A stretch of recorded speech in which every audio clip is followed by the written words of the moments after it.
ne be na duguma ta filɛ a bɛ kɛ 44 o ye lon laban ye a fana sɛbɛn bɛ wa hiya akhiru laylat tazkuru ko lon laban ka wurdi hege filɛ ni wa 24 ani 144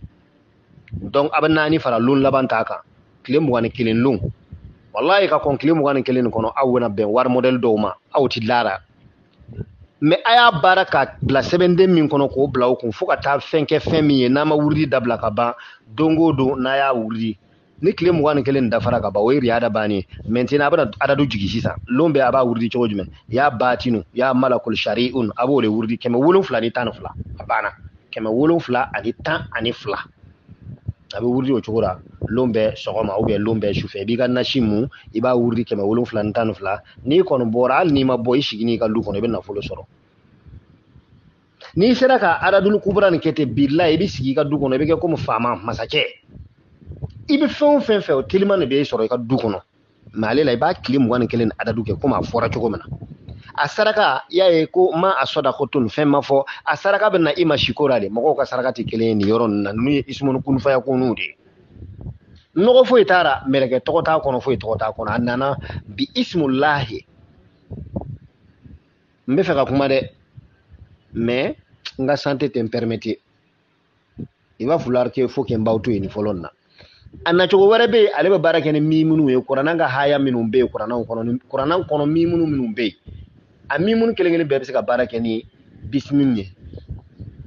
bismim malakun a bɛ baara kɛ na kuranna ka mimunu kelen kelen bɛɛ ye n da bɛna se o ma don wɛrɛ o bɛna kɛ a nacogo filanan ye n'o bɛna kɛ leçon 2 ye bismim kunfaya kunnu gundo kan inshallah b'a fɔ ma aw ni ce aw ka faamuya ko ɲuman na ko kaw aw bɛ aw salamu alaikum wa rahmatullahi ta'ala wa barakatuh n sɛgɛnna le sinon kuma ma ban ɲinana ma ɲina yɛrɛ mais n sɛgɛnna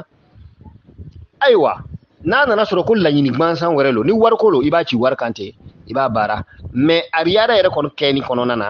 a bɛ daga i bɛ fɛn min kɛ tile 21 ni kɔnɔna na i bɛ bismim ya batinu ya malakul shari'un i b'a sɛbɛ cɛncɛn mugu kan i bɛ bismun ka mumun dayɛlɛ komi ya b'a cogo min na i b'i ŋaniya sɛbɛ a kɔnɔ mais kana ŋaniya kelen sɛbɛ dɛ i b'a bila habli ya rabbi habli kullu amwalu dunya bi haqqi bismim kun fayakun i y'a ye kɛ i b'o sɛbɛ a kɔnɔ a banna donc ni riyada banna ni nana ta baara o baara kama a bɛ jaabi bon sisan n'i bɛ fɛ ka wari baara n'a ye ka wari to ka wari baba de sɔrɔ n'a ye lon bɛɛ n y'o cogo de ɲɛfɔ sisan a riyada fana k'o cogo de ɲɛfɔ sisan maintenant n'i bɛ fɛ ka ko wɛrɛ kɛ n'a ye kun fayakunun dɔw ka muso bɔra a fɛ e bɛ fɛ muso nin bɛ karaba ka na kun fayakunun ou bien dɔ bolila n'i ka wari ye i bɛ fɛ a tigi bɛ sɔgɔ ka na n'i ka wari ye kun fayakunun ou bien i bɛ fɛ ka taa tugu mɔgɔ dɔ la k'a ladi k'a bɔ kojugu k'a ladi quoi i bɛ fɛ o bɛ kɛ kun fayakunun ɲɛtugu ni ɲɛyɛlɛ kɔnɔ ou bien ko c'est à dire kulu amwal maintenant ale la dɔrɔn ni riyada nin banni kɔfɛ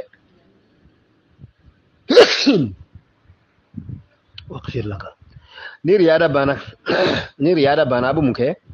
n'i bɛ fɛ k'o ɲɔgɔn laɲini dɔ kɛ sisan o ye kɛra ko ye sa ou bien ka ko karabani dɔ kɛ ten sisan i bɛ sin ka cɛncɛn mugu nin yɛrɛkɛ dɔrɔn i bɛna a sɛbɛ bismim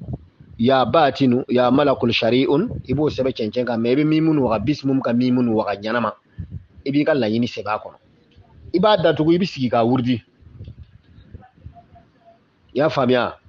i bɛ sigi k'a wurdi 24 ani 4 ani 100 ani 40 ani 4 o yɔrɔnin kelen bɛɛ la i ti wuli sigiyɔrɔ la fo f'i b'a mɛn ko i b'i min fɛ i bɛ fɛ a ka kɛ cogo min na a kɛra ten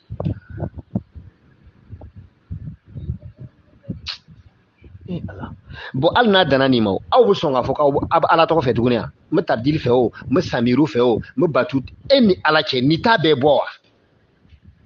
ou bien ele yɛrɛ mako bɛ jinɛ nin de la quoi aw salamu alaikum